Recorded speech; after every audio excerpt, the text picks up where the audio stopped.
여러분 안녕하십니까, 정관용입니다. 2026년 새해가 밝은 후 처음 인사드리죠. 청취자 여러분, 새해 복 많이 받으시고 건강하고 행복하시기 바랍니다. 올해는 지방선거가 있는 해입니다. 제9회 전국 동시지방선거가 6월 3일 치러질 예정인데요.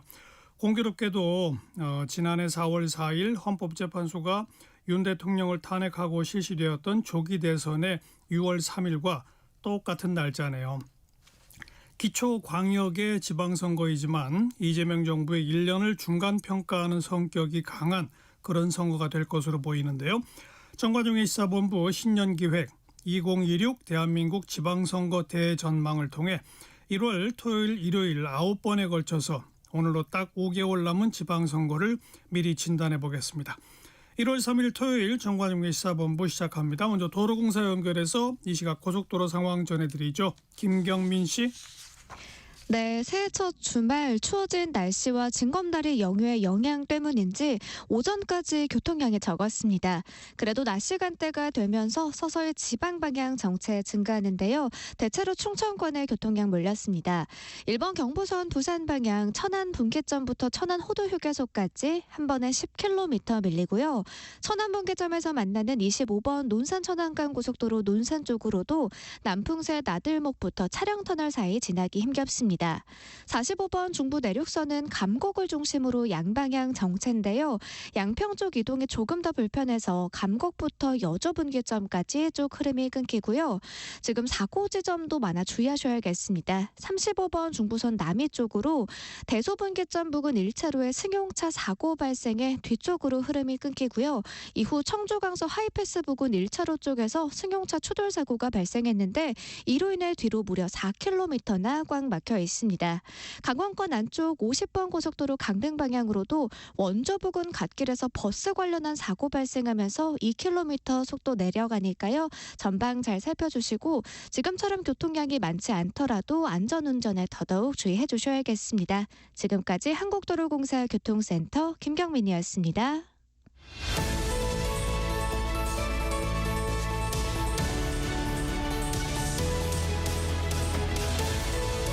KBS 1라디오 정관용의 시사본부 신년기획 2026 대한민국 지방선거 대전망.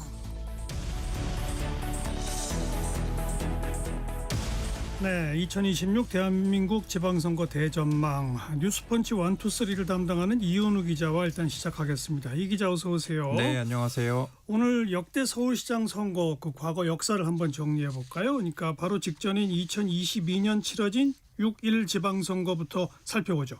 네, 2022년 6월 1일 지방선거에서는 오세훈 서울시장이 사상 최초의 4선 시장으로 당선이 됐습니다. 네. 오 시장이 지난 선거에선 59.05%의 득표율을 얻었고요. 이 상대당 후보인 민주당 송영길 당시 후보가 39.23% 득표율을 얻어 이 오 시장과 송 후보 이 득표율 차이가 20%포인트가량 크게 차이가 났습니다. 예.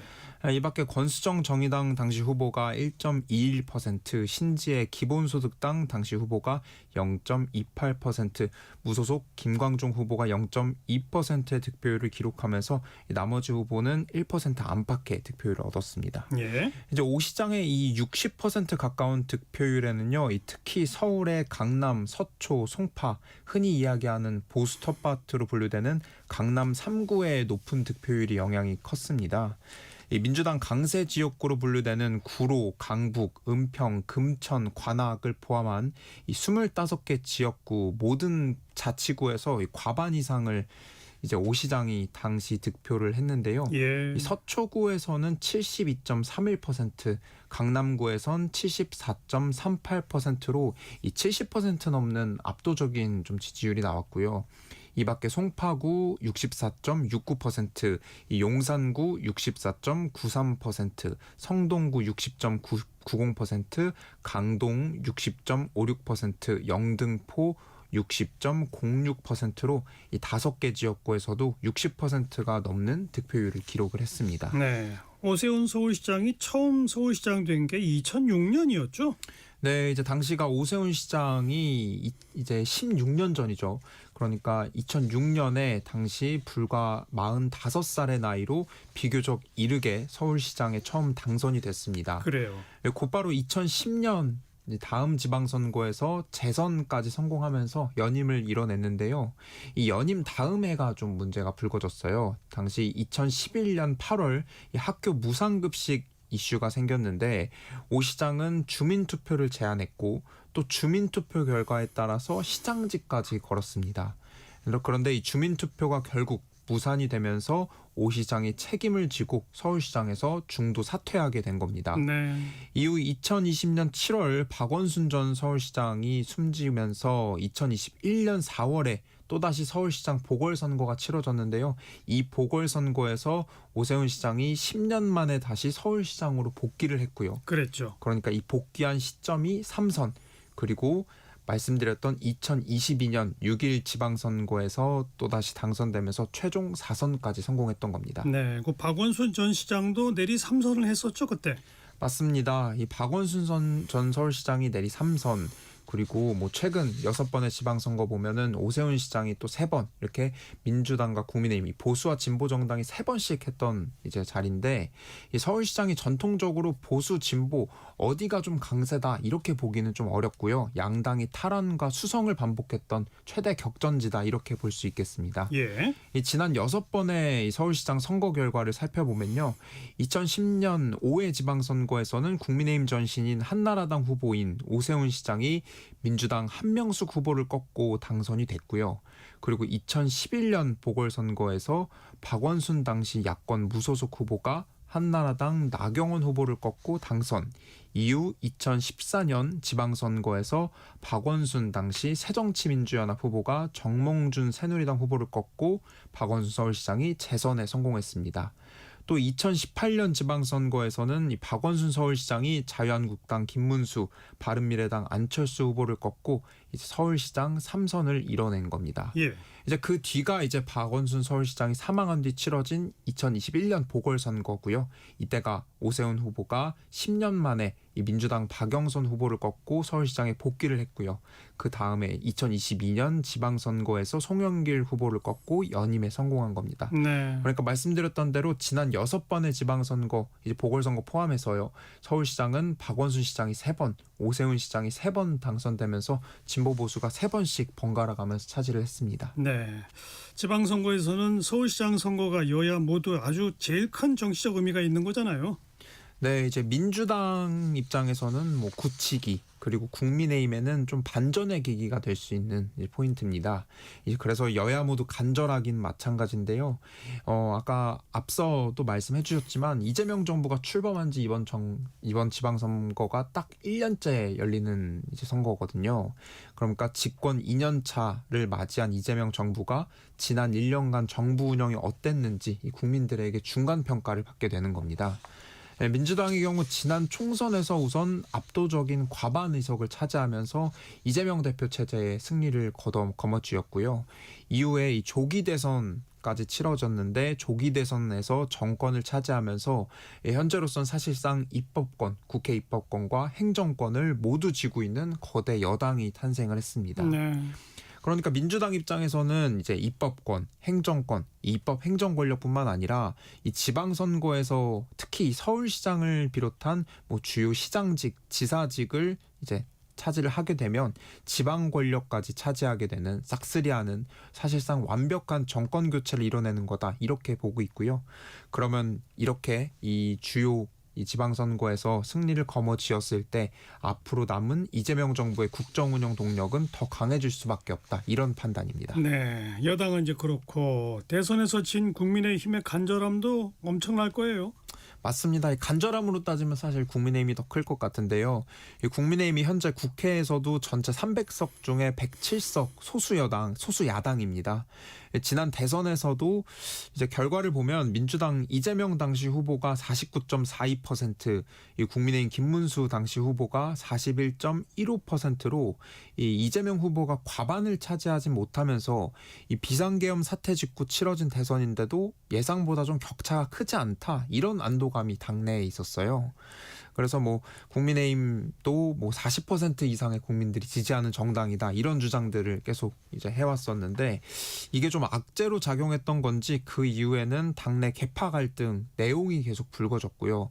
그리고 윤석열 전 대통령과의 절연을 완벽히 이뤄내지 못했다는 비판을 받는 등 이 당내 문제들이 명확히 정리되지 않으면서 이 최근 많은 여론조사에서 민주당과 꽤 큰 지지율 격차를 보이고 있습니다. 그렇죠. 이 국민의힘 입장에서는 지금 서울시장, 뭐 부산시장, 인천시장 이 주요 시장직을 지켜야 하는 입장이거든요. 그런데 만약에 이 입법 권력과 행정 권력을 민주당에 내준 것에 이어서 이 주요 시장직, 주요 지사직, 그러니까 지방 권력까지 모두 빼앗길 경우에 이 보수 괴멸 위기까지 올 수 있다. 이런 위기감이 당내에 있습니다. 그만큼 이번 선거에서 더 물러날 수 없다. 이런 간절함이 큰 상황입니다. 네, 이은우 기자 수고하셨어요. 네, 감사합니다. 정관용의 시사본부 듣고 계십니다. 12시 21분 지났네요. 기상청 교통정보센터 차례로 연결합니다. 기상청의 최용훈 씨. 네, 날씨 정보입니다. 오늘 1월의 세 번째 날입니다. 2026년 들어서 처음 맞이하는 주말이기도 한데요. 아침에 추웠지만 낮부터 기온이 올라서 심한 한파는 오늘부터 꺾이겠습니다. 당분간은 평년 이맘때 추위가 이어질 전망입니다. 현재 한파특보는 많이 해제됐는데 경기 북부와 강원 북부에만 남아있는 상황입니다. 오늘 낮 기온 서울 2도, 세종, 대전이 4도, 광주, 대구, 강릉, 부산 7도까지 오르면서 대부분 영상권을 회복하겠습니다. 오늘 전라권과 제주는 흐리고 그 밖의 전국은 차츰 흐려질 전망이고요. 충남 서해안은 오늘 오후까지 비나 눈이, 그 밖의 경기 남부 서해안, 충청, 전라권, 제주 일부는 빗방울이 떨어지거나 눈이 날리는 곳이 있겠습니다. 어제부터 많은 눈이 내린 지역은 결빙이나 도로 살얼음 주의하셔야 되겠고요. 동쪽 지역 대부분과 서울, 경기 내륙 등 일부 수도권은 건조특보가 내려져 있어서 당분간 메마른 날씨가 지속될 전망이라 산불 등 화재 예방에 신경 쓰셔야 되겠습니다. 대기질은 오늘 대부분 무난한데요. 오늘 밤부터 서쪽 지역의 대기질이 국외 미세먼지가 들어와 나빠지겠고요. 내일 오전까지 좋지 않다가 내일 오후부터 점차 나아지겠습니다. 현재 서울 기온은 영하 1.9도까지 올랐습니다. 날씨 정보 전해드렸습니다. 계속해서 이 시각 교통 상황 KBS 교통정보센터에서 공인희 씨가 정리해드립니다. 네, 시각 교통정보입니다. 아직은 전국 대부분 지역이 영하권에 머무르면서 도로 고장난 차 소식이 꾸준합니다. 서울시내 일산 쪽 강변북로고요. 원효대교 부근 2차로가 고장난 차로 차단된 상태입니다. 수도권 제일순환선 판교에서 일산 방향도 중동 진출로를 앞두고 고장난 화물차가 새벽부터 지금까지 처리를 기다리고 있는데요. 갓길로 옮겨진 상태지만 길이 많이 굽어 있어서 주행이 무척 불편합니다. 소래터널 부근부터 6km 구간 정체 굳어졌습니다. 일산에서 판교 방향도 이 소래터널 부근 2차로에서 고드름 제거 작업을 하면서 장수 나두목부터도 혼잡하고요. 이 밖에 상행선 사고 구간들인데요. 경부선 서울 쪽 기흥 1차로의 사고 여파 경부 동탄터널을 나오면서부터 3km 구간에 걸쳐 크게 받고 중부 내륙고속도로 남이 쪽 대소 분기점 부근 1차로에서도 사고가 나 뒤로 2km 구간 꽉 막혀 있습니다. 강원권에선 영동선 강릉 쪽이고요. 원주 부근으로 갓길로 옮겨진 버스 사고의 영향이 남아 있습니다. KBS 교통정보센터였습니다.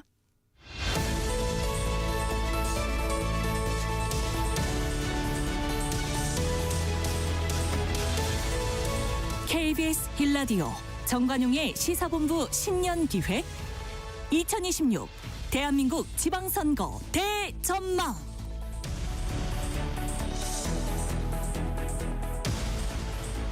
6.3 지방선거 딱 5개월 남았습니다. 오늘부터 1월 토요일, 일요일 지역별로 이번 선거 집중 분석해 보도록 합니다. 오늘은 최대 승부처인 서울시장 선거 집중 분석합니다. 인사이트 K의 배종찬 소장과 함께하죠. 배 소장 어서 오세요. 안녕하십니까. 새해 복 많이 받으십시오. 새해 복 많이 받으시고요. 자, 앞으로 그 지방선거까지 일정부터 좀 간략히 정리해 볼까요? 네, 이제 새해 들어서 뭐 본격화된다라고 말씀드릴 수밖에 없는데 우리가 이제 도전하는 사람들은 예비 후보자 등록을 하거든요. 그렇죠. 한 달 뒤입니다. 다음 달 3일, 2월 3일 시도지사 및 교육감 예비 후보자 등록 신청이 가능하고요. 2월 20일부터는 시도의원 또 구시의원 및 또 기초자치단체장의 예비후보자 등록이 가능하고요. 네. 그 다음에 이 3월 22일에는 이렇게 군 단위는 조금 늦어집니다. 군 의원 및 군수가 되겠죠. 예비 후보자 등록 신청이 가능해집니다.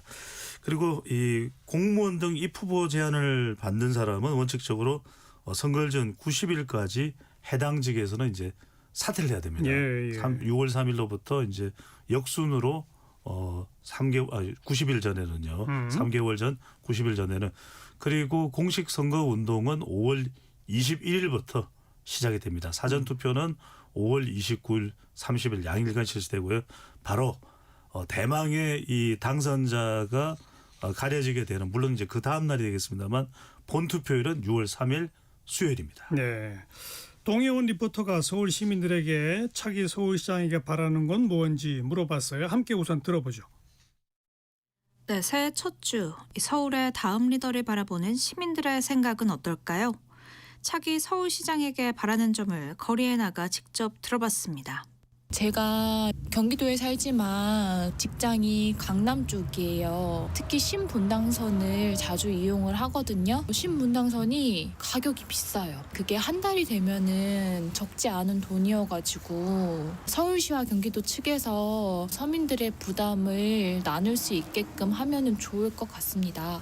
보여주기식 전시 행정 말고 실질적으로 시민들에게 혜택이 가는 정책을 펼쳐줬으면 좋겠습니다. 그러니까 뭐 쓸데없이 건축물 세운다거나 기념탑 같은 거 세우는 어차피 이게 다 세금이지 않습니까? 전시용에다가 낭비하는 건 정말 안 좋다고 생각합니다.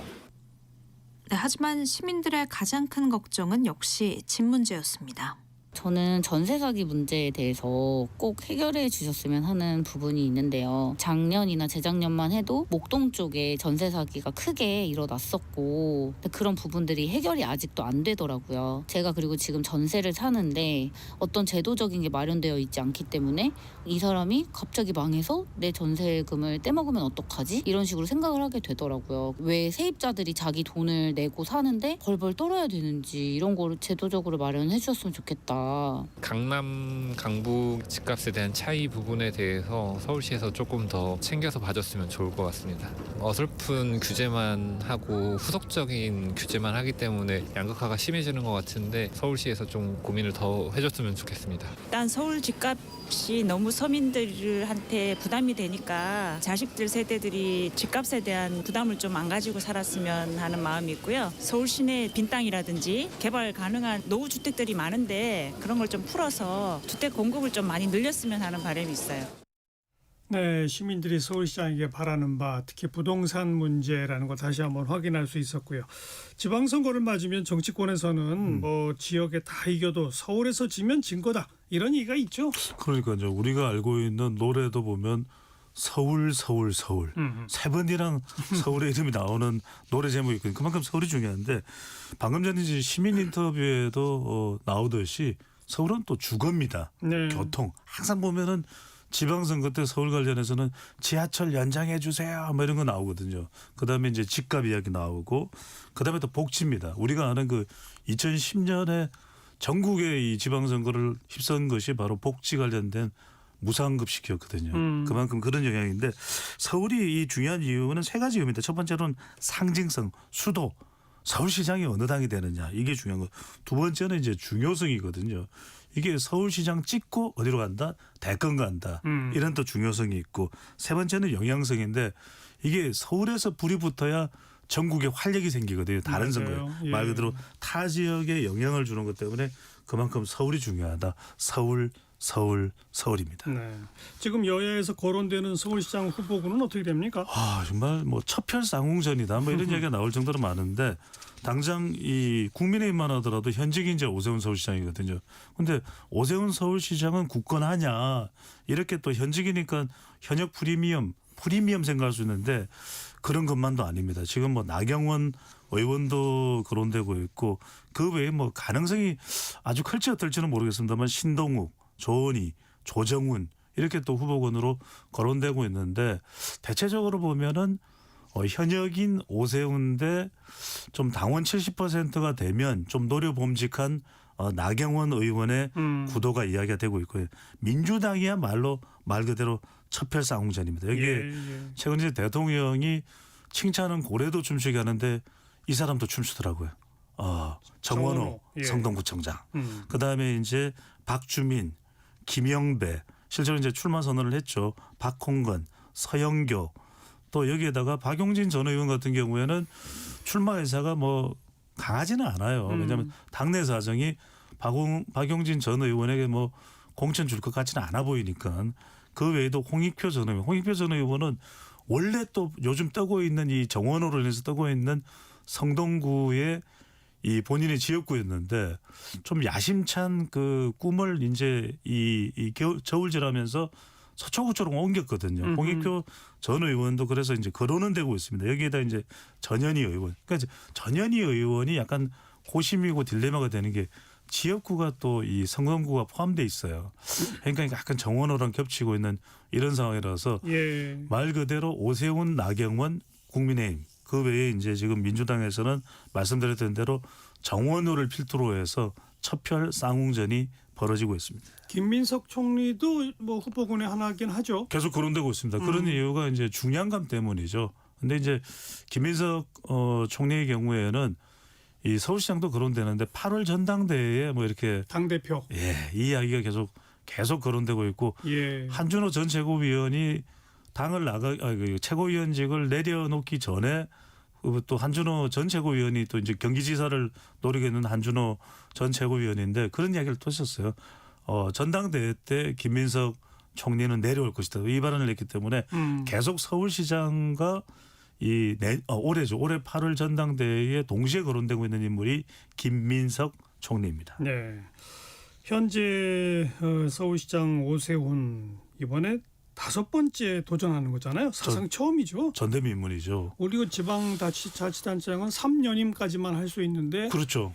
오세훈 시장 같은 경우 2년임 하고 쉬었다가 또 2년임 한 거라서 그렇습니다. 그런 거예요. 95년 뭐 이렇게 이제 지방선거가 출범되고 난 이후에 지금 3선까지 한 사람은 있지만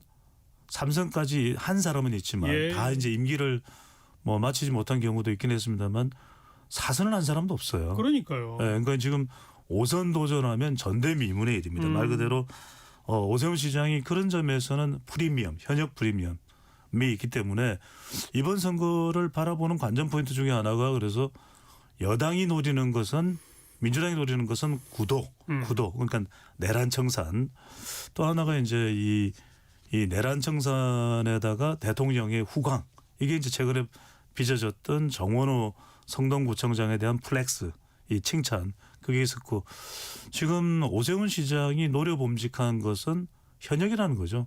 그 외에 다른 건 뭐 특별하지가 않은 지금 상황인데 이따가 좀 말씀드리겠습니다만 그래서 뭐 국민의힘 신년 할애에서도 상당히 좀 빨간등이 들어왔다 변화하라라고 강력하게 목소리를 낸 배경이 그게 있는 것으로 보입니다. 네.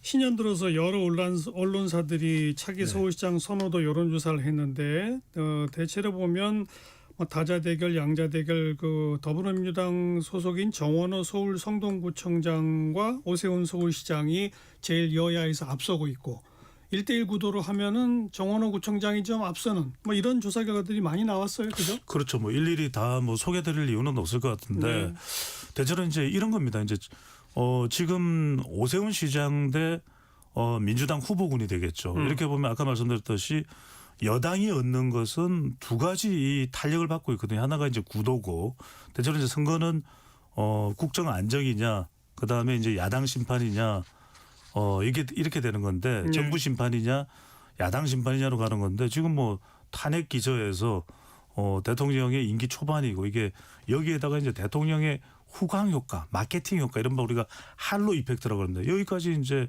더 추가가 되는 것이거든요. 대표적인 인물이 정원호입니다. 그래서 정원호 성동구청장에 대해서 대통령의 이재명 대통령의 SNS에 큼지막한 사진을 올리면서 잘하긴 잘합디다. 뭐 나도 성남시장 때 잘했는데 명함도 못 내밀겠어요. 그래서 이 명함이 중요합니다. 명함, 여기 명자가 들어가네요. 명함 이러면서 다른 후보들은 뭐 전현희 후보, 박홍건 후보, 박주민 이 후보 거론되고 있으니까요. 다들 그런 이야기를 했으니까 우리도 사진이 많은데 사진을 안 올려주자. 그러니까 말 그대로 지금 이번 서울시장 선거의 경우에는 다른 수도권도 마찬가지겠습니다만 경기도는 워낙 이제 민주당 강세 성격이 있는데 인천 같은 곳도 지금 서울과 이 수도권 지역의 경우에는 말 그대로 현역과 인천은 이 국민의힘 현역이죠. 현역과 국민의힘 현역과 대통령의 대결이다. 사실상 이런 분석이 가능해지는 것이고 그러다 보니까 정원호 성동구청장뿐만 아니라 박주민 의원도 이런 여론조사 결과들을 종합해 보면 해볼 만하다. 또 아까 말씀하셨던 김민석 총리도 실제 출마할지 어떨지는 모르겠습니다만 출마를 가정한 여론조사에서는 해볼 만하다. 이런 이야기가 나오게 되는 것이죠. 아무래도 이재명 정부의 집권 초고 아직은 그다음에 또 이 계엄과 탄핵 뭐 이른바 내란 청산이라고 하는 그게 여전히 유효한 그런 전국 상황이고 그러니까 지난 2022년 오세훈 시장이 당선될 때의 4년 전 정치권 상황과는 전혀 달라요. 완전히 다르죠. 그러니까 4년 전에 여러분들 이제 이번 지방선거가 다가오는 6월 3일 지방선거가 이전 지방선거 어떤 지방선거와 비슷하냐 그러면 찾을 길이 없어요. 왜냐하면 지금 우리가 생각하지도 못했던 것이 새로운 표준이 되는 뉴노말의 시대거든요. 그러다 보니까 어떤 방송에서는 저한테 연락이 와서 어게인 2018 아니냐. 근데 어게인 2018하고 또 달라요. 그때는 이제 탄핵이 있었고 2017년에 그다음에 2018년에 지방선거에 있어서 그때는 민주당이 이 부울경을 싹쓸이 했거든요. 네. 그리고 그때는 서울시장이 누구였습니까? 누구였고 누가 또 2018년 당선? 박원순이 현역이었고 박원순이 또 당선이 됐거든요. 그러니까 지금은 현역이 국민의힘의 오세훈이니까 또 사정이 다르고 그림이 다르고 네. 그럼 2022년하고 비교를 해보면 지난 4년 전인 2022년에는 그때는 3월 대선에서 윤석열 후보가 당선됐었거든요. 그리고 바로 3개월 후에 그러니까요. 물 들어왔을 때 지방선거가 되면서 사실상 이제 이 여당 프리미엄이 작동했던 거죠. 그러니까요. 그래서 뭐 전국의 많은 곳에서 국민의힘이 당선됐습니다. 서울에도 오세훈, 인천도 유정복 국민의힘 그리고 충청권은 4곳이다. 세종특별자치시까지 포함해서 맞아요. 싹쓸이를 했거든요. 국민의힘. 그리고 영남권도 다 국민의힘이었단 말이거든요. 그런데 이번의 경우에는 그러면 2022년과 그림이 다를 수밖에 없다. 또 2018년과도 다를 수밖에 없는 이유는 부울경에서 급부상했던 전재수 의원이 이게 또 통일교 이 의혹이 걸려 있는 되고 있죠. 그렇죠. 서울인 경우에는 지금 또 현역이 2018년과 다르게 박원순이 아니라 현역 민주당이 아니라 현역 국민의힘이거든요. 그래서 이런 그림들을 보면 다르다. 그래서 이런 걸 생각한다면은 이게 지난 지방선거하고 비교할 수 없는 정말 새로운 2026 지방선거의 모양새가 되고 있다는 말씀을 드려야 될 것 같아요. 전체적인 구도로서는 여당 쪽이 상당히 유리한 구도 현재로서는 네, 그렇고 그렇습니다. 그래서 1월 1일자 각 언론사의 보도도 서울시장에서도 여당 쪽 후보들이 다 조금씩은 좀 앞서는 네. 그런 결과가 나오는 거 아닌가 싶어요. 그렇죠. 그러니까 말 그대로 이렇게 생각하시면 돼요. 지방선거도 그렇고 모든 선거는 선거의 3요소는 구도, 스트럭처, 그다음에 이슈, 이걸 바람이라고 이야기하거든요. 그다음에 마지막으로 후보, 캔디데이트. 이건데 구도가 70%를 잡습니다. 그런데 이 구도는 무슨 구도냐? 청산 구도죠. 이 청산 구도에 대해서 야당 쪽에서 이야기할 수 있는 건 이게 좀 필요하지 않냐. 필요감 정도밖에 이야기를 못하는 거. 그럼 이슈라고 해봐야 이제 서울 같은 경우 오늘 이제 서울을 집중적으로 분석하니까 경제 쪽이죠. 주로 이제 부동산 이야기를 할 수 있는 것이고 그다음에 할 수 있는 것이 물가. 그다음에 집값, 물가, 취업. 아까 우리 시민 인터뷰에도 나왔죠. 그다음에 이제 마지막으로 후보라고 생각한다면은 이 후보에서 대통령의 후광 효과를 여당은 얻어갈 수 있는 것이고 이게 뭐 대통령의 임기 말이면 못 얻어가죠. 그런데 이제 국민의힘의 경우에는 묘한 것이 그러면 국민의힘에서 후보자 이 후보에 대한 경쟁력을 얻어가려면 현역이거나 서울은 현역이에요. 아니면 또 당이 좀 똘똘 뭉쳐 있거나. 그런데 지금 국민의힘을 보면은 똘똘 뭉쳐 있는 상황은 아니거든요. 그러니까요. 그러다 보니까 오세훈 시장으로서는 뭐 이런 표현이 방송용으로 적절한지 모르겠는데 워낙 절박할 때 약간 빡쳐 있는 거죠. 네. 아 이랬으면 곤란하다. 예, 예. 지금 내가 내 코가 석자인데 닭이 왜 이렇게 안 받쳐줘? 이런 볼멘 소리가 나오는 거죠. 안 받쳐주는 정도가 아니라 회방 논다고 생각하는 것 같아요. 그래서 신년 그 당 행사에서 오세훈 시장이 작심 발언을 했잖아요. 예. 기다릴 만큼 기다렸고 참을 만큼 참았다. 이 비상계엄에 대해서 진정성 있게 사과해야 된다라고 목소리를 작심 발언한 거 아닙니까? 그러니까 이게 그럴 수밖에 없는 게 빨간 등이 들어온 거예요. 그러니까 오세훈 시장으로서는 지금 이게 신년 여론조사를 받아보니까 이거 큰일 났다 네, 네. 생각할 수밖에 없는데 당은 오히려 당 기류는 오히려 더 어수선합니다. 뭐 당원 70% 이야기하면서 현역도 바뀔 수 있는 거예요. 이렇게 그러니까요. 이야기를 하니까 우리 이런 뭐 나경원 카드를 만지작 거리는 거 아닌가. 지금 정원호, 박주민, 뭐 특히 이제 정원호 성동구청장이 강력한 대항마가 된 거예요. 네. 근데 그런 큰 배경 중에 하나는 바로 대통령의 지지율은 높습니다. 그러다 보니까 대통령의 후광 효과 이게 선거 때는 제일 중요하거든요. 그러니까 이게 선거 때는 누구랑 사진 찍은 걸 내미느냐. 그러니까 지금 민주당 후보자들은 정청래 대표 사진도 아니에요. 오로지 대통령 사진. 그러니까 이게 정원호 구청장은 바로 대통령의 SNS에 그냥 홍보까지 해주는 상황이기 때문에 글쎄요. 예. 지금 오세훈 시장은 화가 날 법한 거죠. 그러니까 이게 목소리 톤도 오세훈 시장 이런 거예요. 기다릴 만큼 기다렸고요. 참을 만큼 참았습니다. 이게 아니라 기다릴 만큼 기다렸고 참을 만큼 참았어요. 완전히 이게 화가 난 목소리 톤이에요. 이러다 보니까 이른바 뭐 윤여개인이나 장동혁 대표를 중심으로 둘러싼 장심 또 장풍 쪽에서는 이것 봐라 오세훈이 대들어 이러면서 또 서로 간에 또 갈등이 생기고 있거든요. 그러니까 말 그대로 지금 국민의힘은 갈 길이 먼데 이번 네. 지방선거를 생각하면 상당히 난감한 그러니까 정말 국민의힘 내부적으로 이를 지켜보는 보수 지지층에서는 난감하네 이런 표현이 나올 수밖에 없는 상황입니다. 근데 오세훈 시장의 그 작심 발언에도 불구하고 장대목 대표는 그 오 시장 발언에 대해서 계엄에 대해 계속 입장을 요구하는 것은 다른 정치적 의도가 있다고 볼 수밖에 없다. 이렇게 또 강하게 반발했잖아요. 그렇죠. 이게 왜 그러냐면 지금 국민의힘으로서는 중도층을 흡수하고 그다음에 이 경제나 안보만큼은 국민의힘이 실력을 발휘할 수 있다. 그다음에 당내는 똘똘 뭉쳐야 되거든요. 아까 말씀드렸듯이 선거에서는 흩어지면 죽는 겁니다. 네. 항상 우리가 제가 예전에 한때 그 매주 또 출연하지 않습니까? 우리 최고의 방송 또 우리 정관영 앵커의 이 시사본부에 나와서 제가 정치 분석을 하면서 그 말씀을 드렸었습니다. 뭉살 헛죽. 뭉치면 살고 흩어지면 죽는다.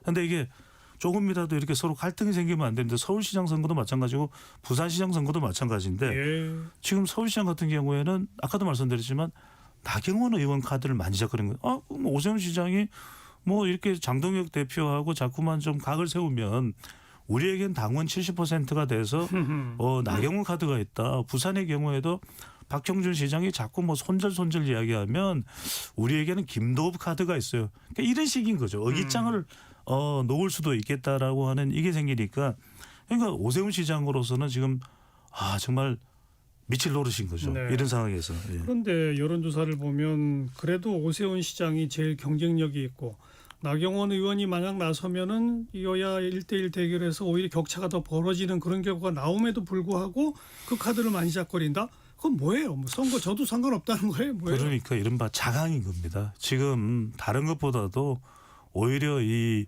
장심 중심으로 해서 이 지도부 또 장동혁 체제를 강화하는 것이 더 우선이다. 두 번째 지방선거 오히려 우리가 지금 장풍으로 강화해서 우리가 단단해지면 또 따라올 사람들은 따라올 거고 이재명 정부와 민주당의 지금 이 각종 행각들이 부정적 행각들이 뭐 김병기 전 원내대표 또 강선우 의원 이제 무소속이 됐죠. 또 대통령의 각종 이런 부분들이 이제 이 부각되면서 오히려 민심은 우리 쪽으로 올 것이다. 세 번째는 뭐냐면 그래야 그것이 지방선거 이후에도 우리가 굳건히 지속시켜주고 버틸 수 있는 힘이 될 것이다. 이 판단에서 못 벗어나고 있는 것이거든요. 근데 그러다 보니까 지금 오히려 본선을 의식해야 되는데 본선이 중요한 거 아니고 그러니까요. 선거는 이겨야죠. 경선에서 아무리 압도적으로 이겨봐야 본선에서 팍팍 치면 아무런 소용이 없는데 오히려 지금 국민의힘 내부에서 나오는 목소리는 오세훈 시장 반발에 박형준 시장 반발에 그럼 우리 당원 중심의 정당으로 아니 민주당도 당원 중심 안 되잖아. 그러면은 당원 중심으로 가서 나경원 카드 또 다른 카드 빼들어 가지고 우리 경선에서 이제 자꾸 당에 대해서 불만의 목소리를 내는 사람들 쳐낼 거야. 한동훈 전 대표도 당원 게시판 등을 통해서 좀 강한 경고를 통해서 중징계할 거야. 네. 이런 메시지를 주는 거죠. 그런데 거듭 말씀드립니다. 선거는요. 경선에서 압도적으로 이기는 거 의미 없습니다. 본선에서 이겨야 되는 거죠. 그러니까 현 지도부가 계속 이런 자세를 고수하면 선거일이 하루하루 다가오면 다가올수록 당에서 지도부 변화해야 된다. 아예 지도부를 갈아버리자.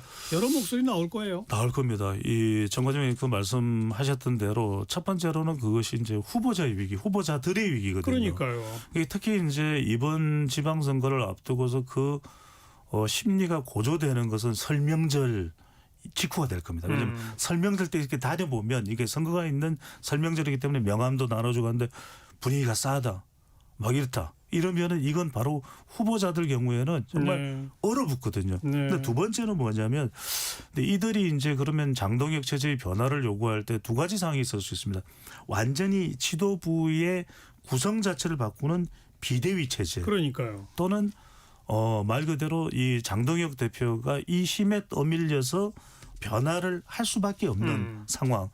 근데 이 두 가지 다 지금 이 기대하기가 좀 어려워요. 왜냐하면 현재로서는 그렇죠. 그렇습니다. 이제 정영근님 말씀대로 장동혁 대표가 적극적인 변화 의지를 드러내야 되는데 오히려 그런 요구에 대해서 방금 전에 말씀하셨던 대로 이런 계엄에 대한 입장 을 요구하는 것은 정치적 의도가 있다. 그리고 분명히 내가 말하지 않았냐. 새해 들어가면 변화가 있을 것이고 계획 발표한다고 하지 않냐. 왜 자꾸 나한테 물어보냐. 이렇게 좀 본인의 이 부분을 갖다가 좀 강한 톤으로 반박하고 있거든요. 아직은 그래서 버티는 건데. 그렇죠. 예. 근데 3, 4월 되면 달라지지 않을 수가 없어요. 맞습니다. 네. 그래서 이건 정말 후보자들로서는 선거에 나가는 절박한 심정이거든요. 그러니까 이런 요구가 거세게 솟구칠 수밖에 없는 2월 설명절 이후에는 상당히 이런 요구에 대해서 장동혁 대표도 침묵할 수만은 없을 것으로 보입니다.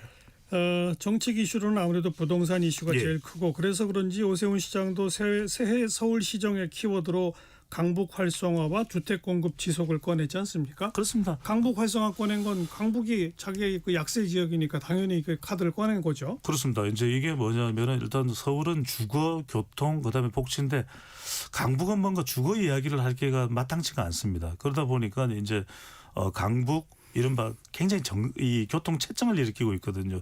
내부 순환도로도 그렇고 그러다 보니까 이걸 지하로 이렇게 서로를 동서간을 이렇게 관통할 수 있는 강북 지하 횡단도로 이 부분을 이제 강하게 이제 내미는 것이고 봐라 내가 뭐 한다면 하지 않더냐는 이걸 이제 강북 쪽 유권자들 이른바 노도강 노원 또 이 등등을 이제 도봉 등을 이제 공략을 하려는 것이고 강북구 그다음에 이제 주택인데 이 부분은 계속해서 일단 이제 더 큰 이슈는 이럴 겁니다. 뭔가 지금 토지 거래 허가 구역을 해제할 수 있는 방법은 없거든요. 그러면 불만이 가득 쌓여 있는 이른바 강남 3구 플러스 마용성 한강벨트까지 이런 이천 사람들의 어떤 분노를 좀 자극하는 것이거든요. 또 하나가 이제 금천, 구로, 관악까지도 아니 우리 지역까지 왜 또 토지거래 허가 구역이야 이런 또 불만이 있거든요.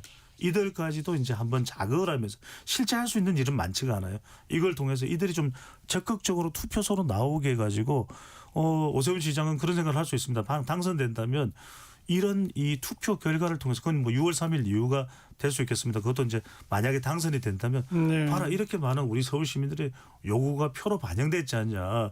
국토교통부는 또 이재명 대통령은 바꿔달라. 그 요구를 시도할 의향이 있는 것으로 보입니다. 야심차게 밀어붙였던 한강버스에서는 지금 굉장히 마이너스예요. 그렇죠? 네네. 이게 이제 뭐냐면 결과적으로는 오세훈 시장이 가질 수 있는 현역 장점은 안정이거든요. 그런데 이게 두 글자로 안정이 아니라 불안이 돼버렸어요. 사고가 막 나고. 그러니까 이러면 안 되는 것이거든요. 그런데 우리 국민들은 뭐 배와 관련된 트라우마는 매우 큽니다. 그런데 이제 이게 그러면 얼마나 영향을 미칠 것인가 그것은 조금 제한적으로 봐요. 왜냐하면 서울 같은 경우에는 이런 이제 한강이었던 것보다는 예전에도 한강에 대한 부분은 뭐 세빛둥둥에 대해서도 오세훈 시장에 대한 공격은 포인트가 있었습니다만 그게 뭐 대세를 가져가지는 못했거든요. 서울은 일단 부동산입니다. 그다음에 교통도 주로 이제 차량 교통과 관련된 게 엄청나게 불편하다. 예. 또는 시도를 했는데 이게 실패작으로 끝났다 그러면 엄청난 타격을 미칠 수가 있는데 오히려 이런 차원에서 봐야 될 것 같아요.